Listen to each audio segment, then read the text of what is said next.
자, 다음 사건 소식 하나 더 살펴보겠습니다. 병무청이 설립된 이래 사상 초유의 일이 일어났습니다.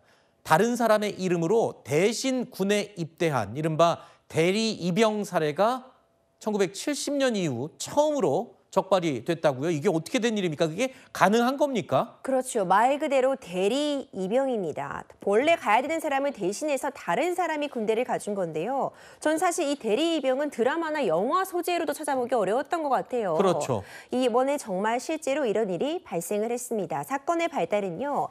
이 두 남성이 온라인을 통해서 대리 입영을 모의하는 것에서부터 시작이 되었습니다. 이 대신 입영해준 이 B 씨는요. 의식주를 해결해주고 그리고 병사 월급을 반반 나눠줄 테니 대신 입영해달라 이렇게 부탁을 했고 어허. 이에 응했기 때문에 실제로 시행에 착수가 되었습니다.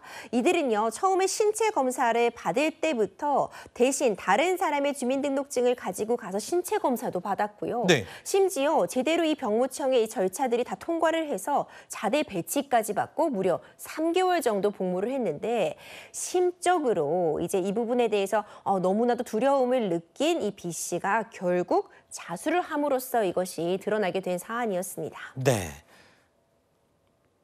군인 월급을 나눠 갖기로 약속을 했다.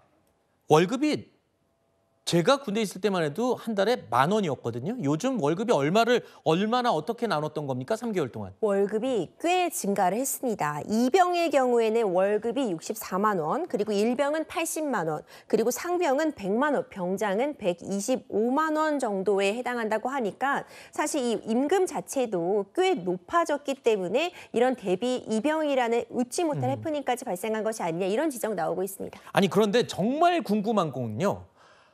이렇게 나라의 병역을 치르기 위해서 가는 이 절차상에 신분 확인이 이렇게 허술할 수 있는지 이건 지금 병무청에서도 좀 심각하게 받아들여야 되는 부분 아닌가요? 정말 심각하게 받아들여야 되는 부분인 것 같습니다. 기본적인 조사였잖아요. 네. 신분증을 지참하고 신체 검사에 갔는데 무리 없이 일단 통과가 되게 되었고 보통 우리가 신분증에 사진 같은 부분이 박혀 있다고는 해도 실물과 좀 다른 경우도 종종 찾아볼 수 있고 주민등록증 같은 경우는 굉장히 예전에 만들었다면은 실물과의 어떤 차이가 발생할 수는 있겠지만 그럼에도 불구하고 너무 안일하게 신분 대조한 것이 아니냐 이런 비판 피할 수 없을 것 같습니다. 병무청에서도 이에 대해서 재발 방지 대책을 마련하겠다. 홍채 인식 같은 부분을 통해서 네. 개개인을 확인할 수 있는 조치까지도 조심스럽지만 지금 고려하고 있는 단계다 이런 입장을 밝혔지만 일단 기본적으로 개개인에 대한 신분 확인을 철저히 하는 것이 1차적인 과제가 될 것 같습니다. 굳이 홍채 인식까지 가지 않더라도 신분증 그리고 몇 단계에 걸친 신분 확인만 제대로 했어도 이런 일은 일어나지 않겠죠.